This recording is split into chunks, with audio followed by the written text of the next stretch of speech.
¿Has oído hablar de todo esto del growth hacking? ¿Quieres saber lo que es? ¿Cómo formarte en ello? ¿Qué tienes que aprender? ¿En qué consiste? Una palabra que se ha hecho tan famosa y por qué se puede ganar muchísimo dinero cuando sabes hacerlo bien. Pues quédate en este vídeo, porque en este vídeo te voy a explicar desde quién acuñó el término, qué significa ser growth hacker o qué es el growth hacking, por qué tiene sentido aplicarlo, en qué contexto hay que aplicarlo, cómo, qué áreas lo conforman y cómo formarte o empezar a ser growth hacker, ¿vale? Para el final del vídeo vas a ser capaz de entender de qué va todo esto, lo complicado que es y todas las áreas en las que te tienes que especializar y qué herramientas tienes que usar para ser growth hacker. Así que sin más dilación, vamos a ello. Vespucci Insights, una vez más, Growth Hacking Explained, ¿vale? Vamos a ver, como puedes ver aquí, pues quién acuñó el término, los pilares del Growth Hacking, cómo empezar, habilidades, procesos, tech and tools y más, ¿no? Cosas que quiero decir sobre este concepto. Entonces, primera instancia, el término fue acuñado por Sean Ellis en 2010, ¿vale? Sean Ellis fue Head of Growth, vaya, en interino, en Dropbox, Eventbrite, Lookout y Webs. Pongo lo de Dropbox porque es muy importante. Dropbox fue la primera empresa en llegar a 1.000 millones de ingresos anuales recurrentes en 8,3 años. Es la empresa que más rápido lo ha hecho, ¿vale? De la historia. Así de claro. Es una locura, obviamente. Y él, pues, sentó las bases con el CEO en los primeros 6 meses posteriores a la beta privada que sacaron, ¿vale? Con un programa de referidos y tal. Ahora veremos un poco en qué estrategias conforman el growth hacking y todo esto para entender cómo él ha conseguido estos resultados, ¿no? Trabajado con Eventbrite también, que salió a bolsa en 2018 y ahora vale unos 800 millones. Lookout, valorada en 1.000 millones en 2014. Webs, adquirida por 117,5 millones en 2011. Es autor del libro Hacking Growth, en el cual se explica todo este concepto de growth hacking, el contexto de cómo él acuñó el término y todo esto y en qué consiste la metodología, por decirlo de alguna manera, porque sí que es una metodología y es una manera de afrontar y de enfocar los negocios y el crecimiento de una empresa. Entonces, si te interesa eso, pues te lees el libro, lo tienes disponible en nuestro Discord gratuito, ¿vale? Link en la descripción por si te quieres meter. Vale, entonces, eso por una parte, ¿vale? Luego, contexto histórico. Vamos a definir lo que es el growth hacking y a entender perfectamente por qué, de dónde salió y cómo, ¿ok? Sean Ellis empieza su trayectoria trabajando con startups que buscaban escalar rápida y eficientemente, entre ellas y sobre todo Dropbox, ¿vale? En 2008-2009. A la hora de analizar los procesos y estrategias establecidas, se dio cuenta de que eran demasiado lentas, caras y simplemente inefectivas para estos proyectos ágiles y en constante cambio. Obviamente una startup, por si no lo sabes, es una empresa que está empezando y que saca algo al mercado súper innovador, y para sacarlo bien y crecer y realmente tener éxito con una startup, pues la clave es moverse rápido y adaptarte a lo que te va diciendo el mercado y sobre todo tus consumidores o tus clientes o tus usuarios, o llámalo como quieras, ¿vale? Pero obviamente te tienes que mover muy rápido y tienes que ser capaz de iterar el producto o servicio que estés lanzando al mercado lo más rápido posible en base a ese feedback, ¿ok? Esto es algo que en Silicon Valley es common knowledge, o sea, todo el mundo lo sabe y es obvio y evidente, ¿no? Porque pues se ha estudiado mucho esto y se ha teorizado mucho y pues, en fin. Necesitaban estrategias más austeras, ¿vale? O lean, que lean es una palabra que se utiliza mucho en inglés para... No hay una traducción como... O sea, en la traducción literal en español es magro. Algo magro es algo delgado. En este caso, cuando hablamos de business, el método Lean Startup es eso, ¿no? Es intentar con los menores recursos conseguir el mayor crecimiento, ¿vale? Entonces, esto todo... Bueno, luego hablaremos de por qué esto es tan importante. Pero bueno, obviamente hay que basarse en datos y ser capaz de producir un crecimiento rápido sin sacrificar recursos propios de firmas más grandes y consolidadas. Tú no puedes pretender, no, pero quiero crecer a 3 millones en ARR en 6 meses y no tengo financiación para ni un CMO, ni no tengo para comprar software, no tengo para nada y aún así quiero escalar. Bueno, pues tío, igual probablemente no puedas, ¿no? O sea, pero el punto es ese, es decir, si tú no dispones de un capital gigantesco, si no tienes suficiente financiación, pues tienes que estrujarte la cabeza para encontrar maneras en las cuales puedes crecer sin gastar casi recursos, y ahí está la alquimia de los negocios, ¿no? Y el éxito de las startups en gran medida reside en eso, en la capacidad para crecer sin gastar muchos recursos, ¿vale? Esa es la clave. Y en eso consiste el growth hacking, ¿vale? Se dio cuenta de que la clave del éxito de cualquier startup residía en su capacidad para aprovechar con creatividad las plataformas digitales y las analíticas, experimentando sin descanso e iterando el producto y las estrategias de marketing en base al feedback y la data del mercado, que es lo que decía antes. Este enfoque obviamente requiere una combinación de competencias en desarrollo de producto, ingeniería, marketing y análisis de datos, lo cual estaba muy lejos, entre otras cosas obviamente, lo cual estaba muy lejos de las operaciones aisladas que se veían en las estructuras empresariales tradicionales, donde cada departamento va por libre, y esto sigue pasando, ¿vale? Es un problema muy grande y es porque no es fácil hacerlo muy bien, la realidad, obviamente, ahora veremos por qué, pero bueno, más, ¿vale? Sean Ellis de esta manera pues se dio cuenta de que esto no solo se trataba de un conjunto de tácticas, sino de una mentalidad fundamentalmente diferente hacia el crecimiento, una manera diferente de afrontar el crecimiento y de enfocarlo. El objetivo era y es tan ambicioso que de alguna manera había que hackear el sistema establecido, no en el sentido malicioso, ¿no? Sino tal y como los entusiastas de la tecnología utilizan piratear o hacking para describir soluciones ingeniosas y creativas a problemas complejos. Esto es la picaresca que llamamos en España, ¿no? La capacidad de, con lo poco que tienes, saber hacer mucho, el ser creativo, el innovador, el que se estruja la cabeza y busca caminos nuevos que están inexplorados, ¿no? Y a través de ello pues es capaz de conseguir retornos exponenciales de algo muy pequeño. Entonces Sean, como consecuencia, presentó, o Sean, o como coño lo quieras llamar, presentó el growth hacking al mundo no solo como una metodología, ok, esto es muy importante, sino más bien como una filosofía que las startups podían adoptar para lograr un rápido crecimiento. Hay muchísimos libros sobre esto, obviamente, y el growth hacking es súper conocido, y todo lo que lleva a hacking ahora, sales hacking, growth partner, no sé qué. Todo esto vamos a ver por qué está tan de moda ahora y por qué es tan importante, ¿vale? Sino más bien como una filosofía que las está siendo ágiles, basándose en los datos. De nuevo vas a ver que el growth hacking es mucho análisis de datos y tal, y aplicar el método científico un poco, ¿no? Y sobre todo siendo creativos a la hora de encontrar soluciones, ¿no? Capturando la esencia de superar los límites de las estrategias de crecimiento tradicionales, oponiendo el crecimiento lineal e incremental al crecimiento exponencial basado en los datos, la rápida experimentación y el uso innovador de la tecnología digital. Entonces, ¿cuál es el punto? Si has visto mi vídeo de retornos superlineales, si no te lo dejo por aquí, explico que para tú ganar muchísimo dinero, la gente no te crea cuánto dinero ganas, pues obviamente tienes que crear algo que dé retornos superlineales. En fin, si quieres saber más sobre eso, pues te miras el vídeo, pero el punto aquí es que buscamos crecimiento exponencial, no buscamos un crecimiento lineal e incremental. No es subo esta KPI de 0,5 a 1%, en vez de convertir al 20, convierto ahora al 25. Eso no, sí, o sea, es un crecimiento incremental, pero eso no te da retornos exponenciales, eso no te hace llegar de 0 a 1.000 millones en ingresos anuales recurrentes en 8 años. Esa es la realidad, ¿vale? Obviamente, para llegar a ese tipo de números, para acabar siendo un unicornio como startup, pues tienes que hacer cosas mucho más complejas y no es subo esta KPI un poco. Sí, eso te puede dar para vivir, puedes montar un negocio exitoso, todo lo que tú quieras, pero para hacer algo que cambie el mundo o tener ese crecimiento exponencial, conseguir una IPO en 5 años, cosas así, ¿no? Pues obviamente llevan bastante, o sea, tienes que hacer las cosas muy bien, y ahora vamos a ver cómo, ¿ok? Los 4 pilares del growth hacking, ¿ok? Vale, básicamente hay 4 cosas muy importantes, ¿vale? La estructura de equipo multifuncional, el enfoque centrado en el cliente, una experimentación acelerada y análisis de datos, apalancamiento y escalabilidad, y esos son los 4 pilares más importantes, ¿vale? Entonces, la estructura de equipo multifuncional. Esto es muy importante porque de nada sirve que tú apliques todas las estrategias que quieras. O sea, esto la gente, sobre todo en Europa, se ha malentendido mucho de que el growth hacking es simplemente una manera diferente de hacer marketing. No tiene, o sea, para nada, ¿vale? No se queda ahí. El growth hacking es muchísimo más.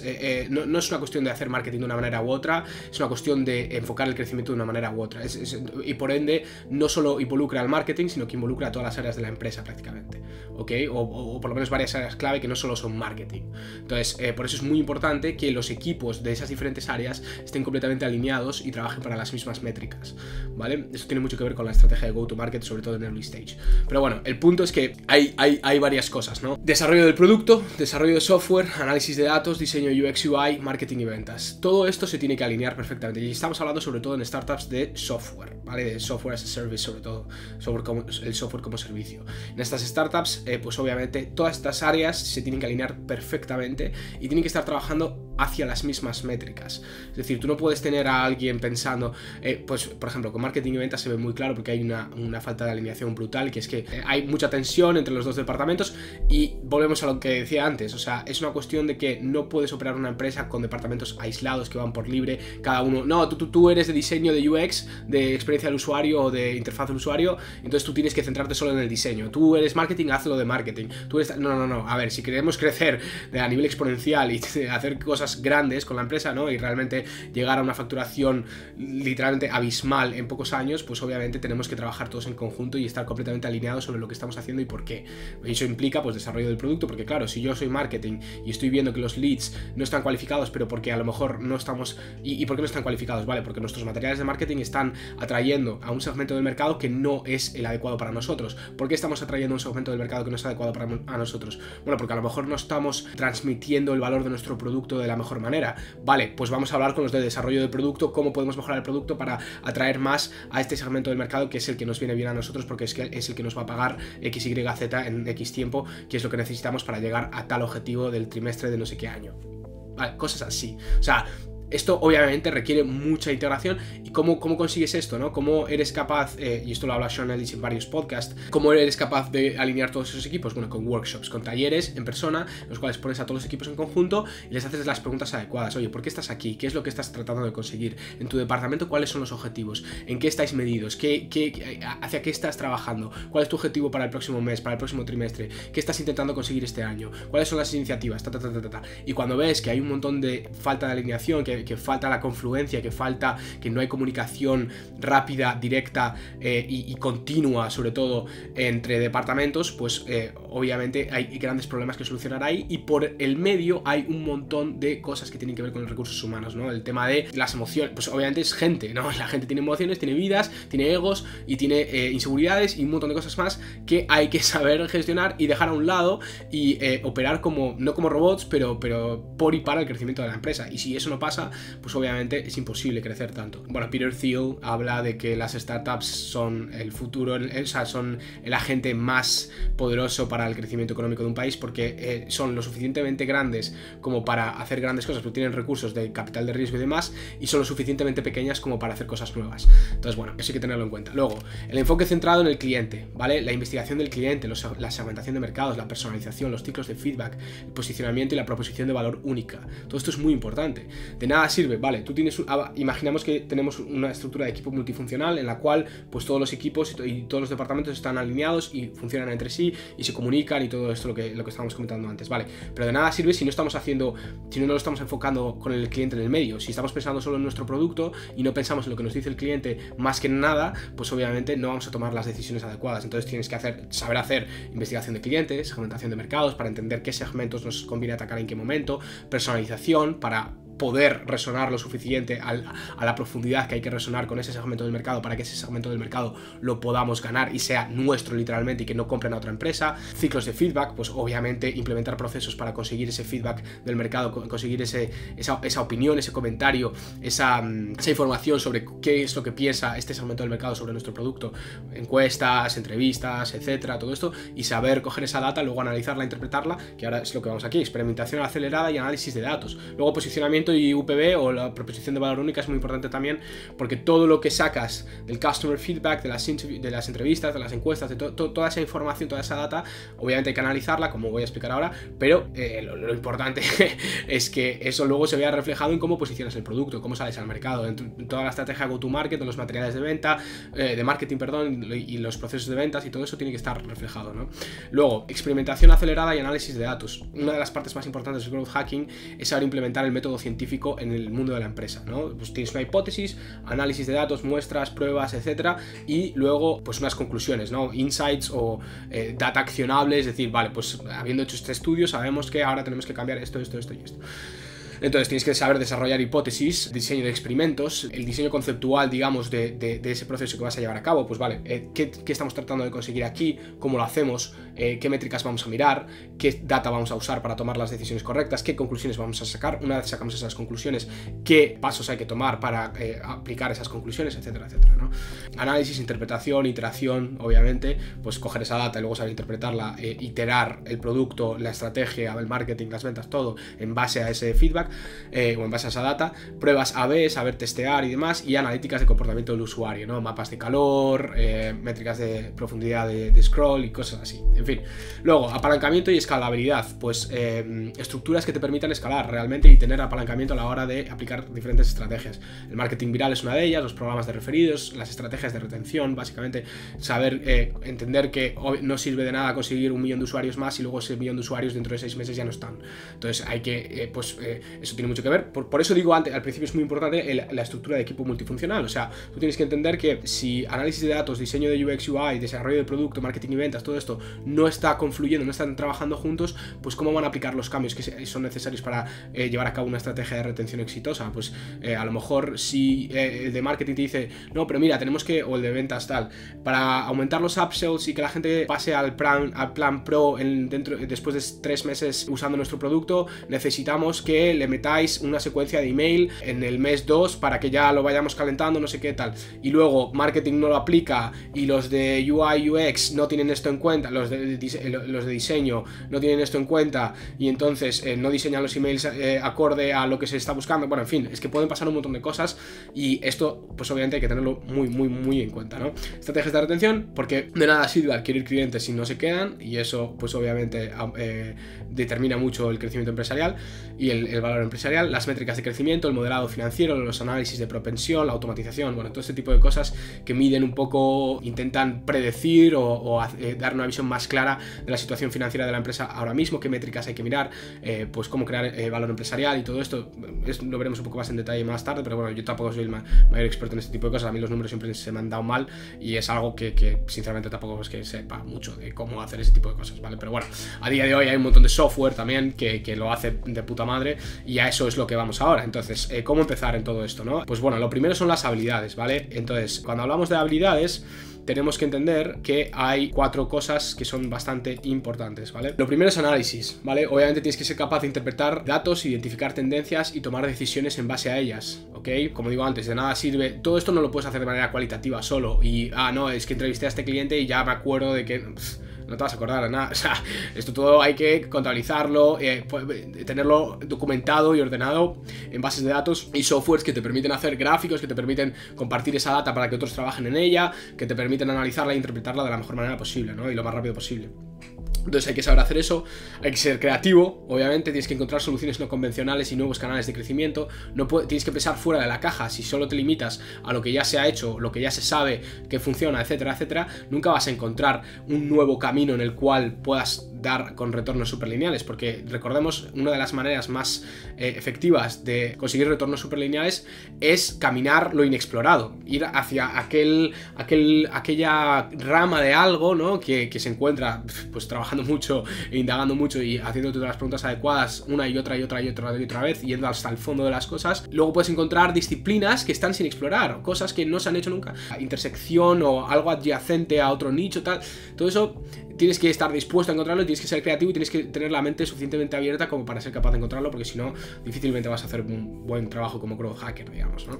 La curiosidad, obviamente esta es la fuerza que impulsa esta creatividad y que impulsa sobre todo el entendimiento del mercado. Si tú no eres curioso por entender tu mercado, no vas a tener suficiente motivación o incentivo para ir a conocerlo a la profundidad que hace falta para implementar todos estos cambios de manera exitosa. Gestión del producto también es muy importante, porque no es solo desarrollar un producto, sino luego ir iterando, ir cambiándolo y saber iterar para adaptarlo a las necesidades del mercado lo más rápido posible, ¿vale? Todas las empresas de software exitosas, y ya no de software, también de servicios profesionales y de absolutamente cualquier industria, si quieres tener muchísimo éxito, sobre todo en las más sofisticadas o en el ámbito de la tecnología y todo esto, porque cada vez cambia todo más rápido, pues uno de los factores más importantes es la adaptabilidad.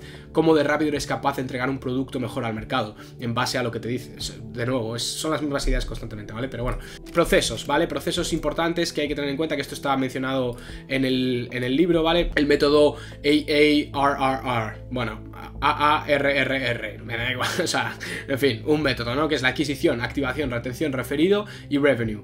Entonces, hay que entender que hay que adquirir clientes, activarlos, es decir, darles un buen proceso de incorporación, retenerlos y luego que refieran a otros para traer más clientes, que sea un ciclo retroactivo, y revenue, que es lo más importante, a términos absolutos, cuántos ingresos está todo esto generando, ¿no?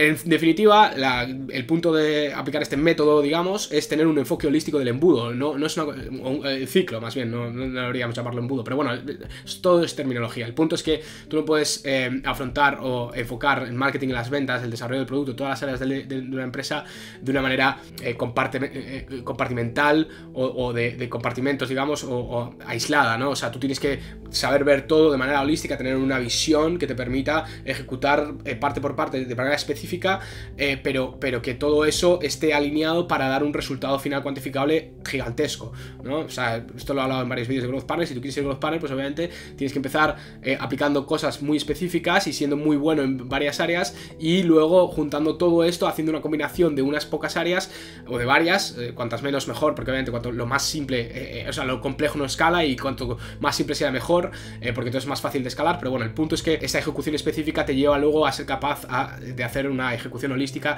que te permite ofrecer crecimiento exponencial, ¿no? Luego, los ciclos de experimentación continuos, muy importante, obviamente, el enfoque sistemático de testeo y de hipótesis, análisis de resultados, iteración, que ya lo he dicho antes, data-driven decision making, ¿no? Pues va bastante hilado. Pues si tienes que hacer ciclos de experimentación continuos, porque tienes que sacar data y poder apoyarte en ella para conducir estrategias, bueno, conducir y reconducir estrategias, en lugar de dejarse llevar por la intuición o suposiciones, ¿vale? Sí que la intuición o suposiciones, pues a veces hace falta usarla, pero cuanto más puedas apoyarte en data, mejor, porque entonces vas a tomar mejores decisiones, porque los números no mienten, y tus emociones y tu intuición sí, ¿vale? Plataformas de analíticas, ¿ok? Importante, porque esto ya es lo más, digamos, específico, ¿no? ¿En qué te tienes que formar más específicamente? ¿Qué tienes que saber usar para hacer todo esto de la manera más rápida, efectiva y eficiente posible, ¿no? Bueno, eficiente ya es efectiva, en fin. Plataformas de analíticas, pues GA4, que es Google Analytics, básicamente. Clarity de Microsoft, también te puede servir mucho para mapas de calor y métricas de webs y todo esto. Looker, Zoho, Tableau, Power BI, que es de Microsoft, que es inteligencia de Business Intelligence, vaya, inteligencia de negocios y data de todo esto. Amazon QuickSight, IBM Analytics, Sigma, en fin, hay un montón, ¿vale?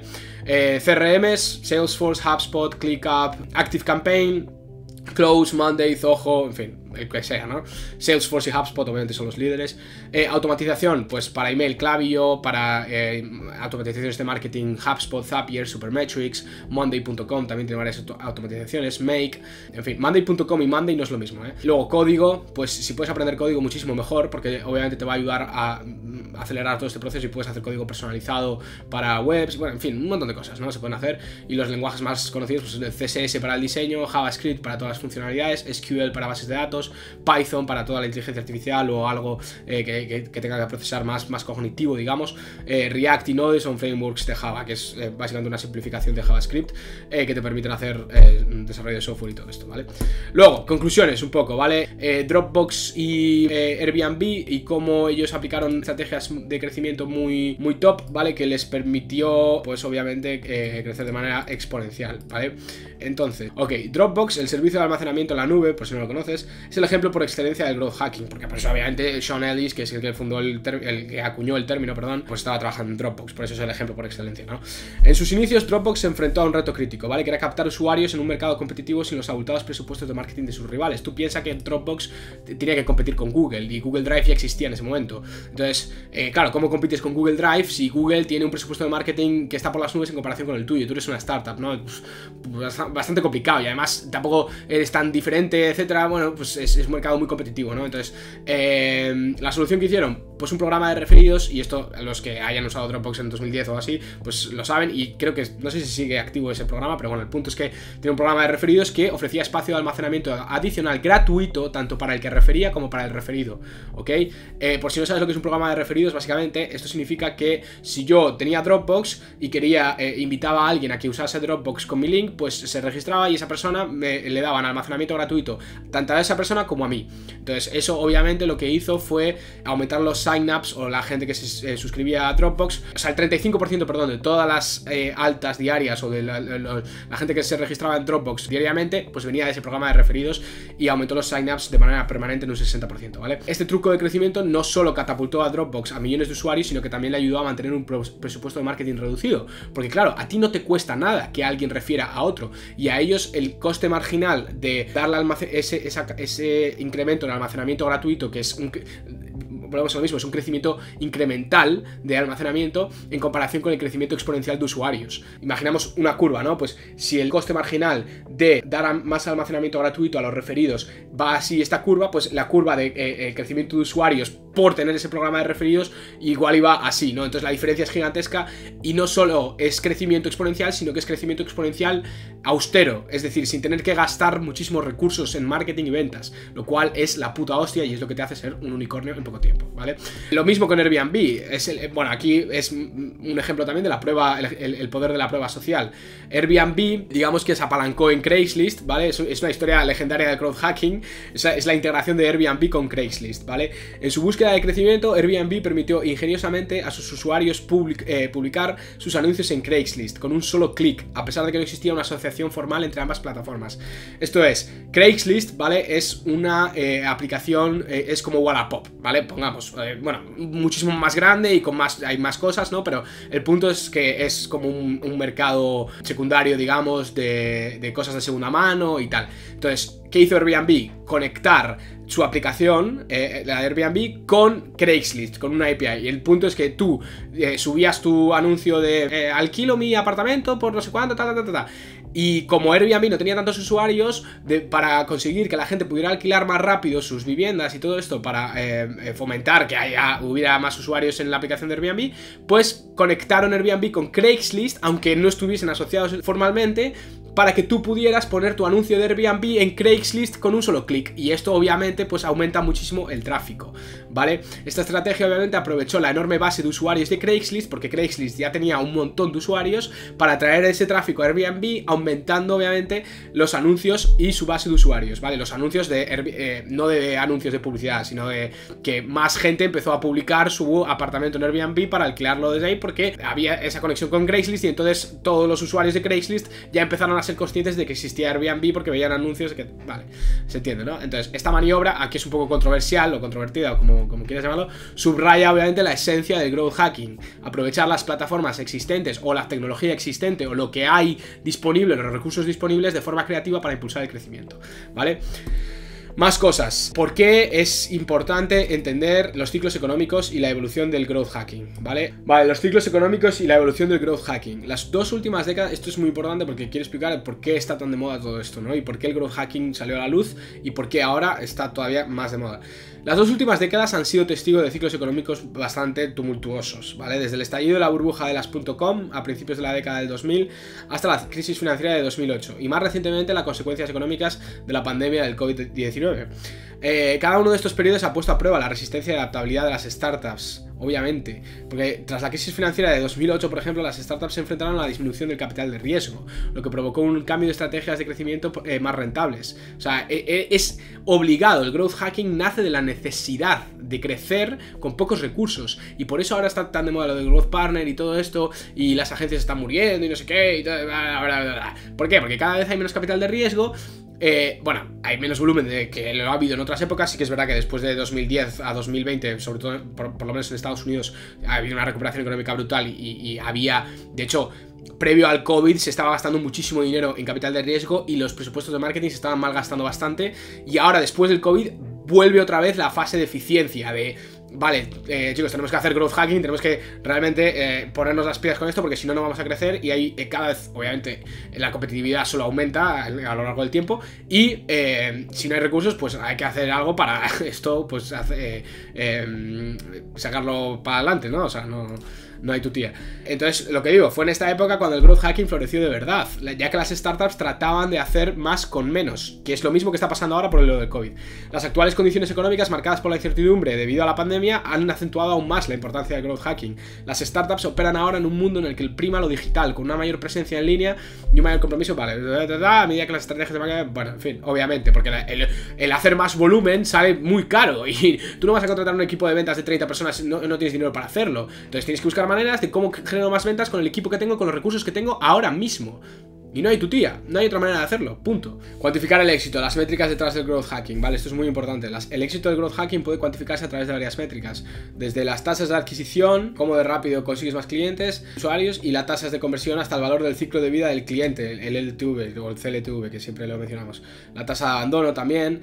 Por ejemplo, al centrarse en la optimización del proceso de incorporación, ¿no? El poner un mejor proceso cuando la gente compra tu producto, cómo empiezan a usarlo, pues mejorar esa experiencia lo mejor posible. Las empresas han observado aumentos en las tasas de conversión de hasta el 70%. Si tú haces un proceso de onboarding o un proceso de incorporación mucho mejor, pues eso también te da opción a convertir más rápido, porque la gente sabe que cuando empiezan a usar tu producto pues tienen X ventajas y la experiencia es la hostia, y eso boca a boca, Bueno, en fin. Otra métrica es el coeficiente viral, ¿vale? Que mide la eficacia de los programas de referidos. Un coeficiente superior a 1 indica un crecimiento exponencial. Es muy importante, muy interesante eso también. Y conclusión, pues que el futuro del growth hacking, pues que nos encontramos al borde de una nueva década ya. Bueno, estamos en 2024, entonces queda menos para 2030, pero bueno, el punto es que el growth hacking continúa evolucionando, y con los avances en la IA y el aprendizaje automático, el machine learning, vaya, las experiencias personalizadas de los clientes y la toma de decisiones basadas en datos están listas para redefinir las estrategias de crecimiento, ¿vale?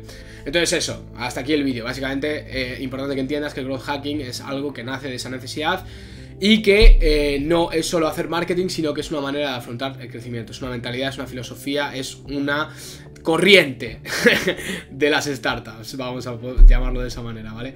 Si te interesa todo este tema de crecimiento y quieres evitar todos los errores que están cometiendo la mayor parte de gente intentando convertirse en growth partner, aquí te dejo este vídeo en el que hablo de los errores más comunes que todo el mundo está cometiendo a la hora de intentar convertirse en un growth partner. Aquí Guillermo Vespucci y nos estamos hablando.